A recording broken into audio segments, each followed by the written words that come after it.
Ça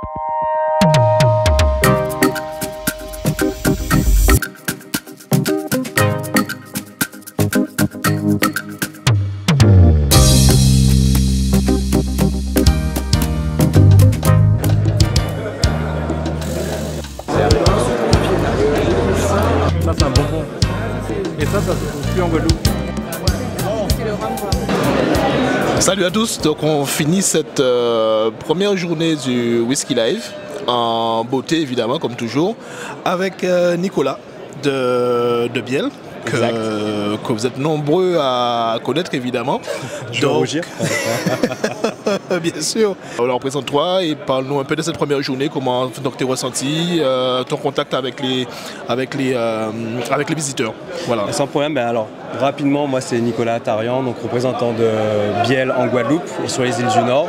Donc je rougis toujours un peu quand vous me dites que vous me connaissez, ça fait toujours plaisir. C'est pas que l'alcool qui me fait rougir. Ah d'accord, je pensais que... Non, c'est pas que ça. Donc ouais, ça fait une dizaine d'années que je suis chez Biel. Je suis super content de revenir un peu en métropole pour présenter un peu le produit. Et c'est vrai que moi c'est la première fois que je fais le Whisky Live. Donc c'est vrai que c'était initialement, c'est une expérience que je voulais faire sur une démarche personnelle. J'ai proposé à la distillerie de venir personnellement. Ils m'ont dit non, il faut que tu le fasses. Et franchement... magnifique, très belle journée. D'accord. Alors, c'est vrai que pour revenir sur l'expérience, j'ai compris pourquoi beaucoup de personnes qui sont dans le milieu des spiritueux m'ont dit qu'il fallait que je le fasse. C'est que c'est vrai qu'il y a quand même beaucoup de personnes qui ont ce savoir-faire, qui ont la connaissance du produit. Donc c'est vrai qu'on a tendance à prendre un peu plus de raccourcis et d'aller directement sur des choses un peu plus intrinsèques du produit.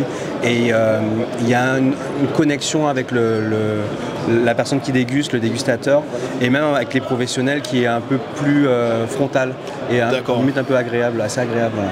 D'accord. Et donc en fait donc le rapport avec les visiteurs est un peu plus, peut-être par rapport à d'autres salons, on se fait de comparatif, mais je veux dire le rapport est plus intimiste, on peut discuter plus simplement, plus facilement, il y a plus de connaisseurs.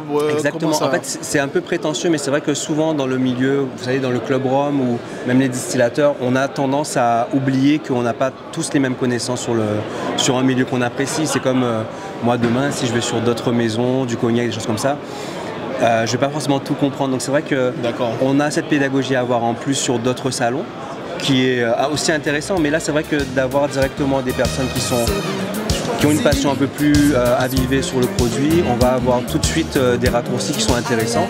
Et c'est vrai que c'est un peu plus direct et on a tout de suite une proximité parce que les gens vont savoir directement, avoir un peu plus d'informations. On va dire, mais Nicolas, mais attends, mais ton brut de fût là, il vient de sortir? Oui, en effet, j'ai pas besoin de le présenter, c'est ça déjà, voilà. D'accord. C'est ce qui est intéressant. D'accord, alors en parlant des produits justement, est-ce que tu peux nous dire très rapidement quels produits qui ont été présentés lors de ce salon? Alors c'est vrai que j'ai été assez surpris, je suis pas venu avec grand chose, je suis venu avec ma valise, avec surtout des pulls, parce qu'il y a du soleil, mais voilà. Mais en fait voilà, avec notre partenaire qui distribue, donc Bollinger, ils ont proposé quand même une gamme, on a arrangé certaines choses pour avoir un peu plus d'espace, mais on avait des liqueurs, 2 liqueurs, une gamme de rhum blanc, donc le rhum blanc classique 59, la canne grise et le brut de Cologne. D'accord. On a eu ce qu'on appelle nos rhums d'apéritif, un peu en rhum ambré ESB, le 3 ans et l'ambré premium. D'accord. Et on avait quand même le 2011 qui est pratiquement introuvable maintenant en Guadeloupe. Et la petite nouveauté, le 2016, qui est sorti, le dernier brut de fût de chez nous, que j'étais assez surpris de voir là, donc très content. Donc c'est vrai que pour revenir sur la question que tu m'as posée, on a pu revenir directement sur les dégustations où les gens m'ont dit vraiment directement « Ah mais celui-là je le trouve plus en Guadeloupe, celui-là il vient de sortir, c'est bien que vous l'ayez » et ça c'est cool. Donc on voit vraiment que le public est fait des choses, ils sont connectés. Voilà, comme tu disais, c'est ça, ils sont connectés. Donc ça fait vraiment plaisir. On va dire que c'est la première d'une longue série, j'imagine, pour les 20 ans. Donc j'imagine que voilà, non, allez, pour les 40 ans, on verra Nico, on fera... Oui, j'espère. Exactement. En tout cas, c'était assez marrant parce que même, c'est comme tous les salons, à la fin du stand, tenir le monde qui te capable les créoles. Après le 71 degrés, c'est mon attaché chaud. Généralement, ouais, au capable les créoles. Exactement. Ouais. Bon, ben, super Nicolas, ben, je te remercie. Merci beaucoup au Club Rome, c'est toujours moment. aussi intéressant de justement aussi de voir quand on arrive, qu'on connaît un peu de monde et que vous soyez toujours aussi connectés. C'est une belle visibilité quand même. Ouais, et c'est top. C'est top que vous faites. Essaie, ben, merci pour le petit clin d'œil, ça fait vraiment plaisir. Et puis ben, on se revoit de toute façon au prochain salon ou encore sur le Whisky Lab une prochaine fois. Et puis de toute façon en Guadeloupe. Yes, pas de problème. Impeccable. Merci beaucoup Nicolas. Je te remercie. Et puis à très bientôt.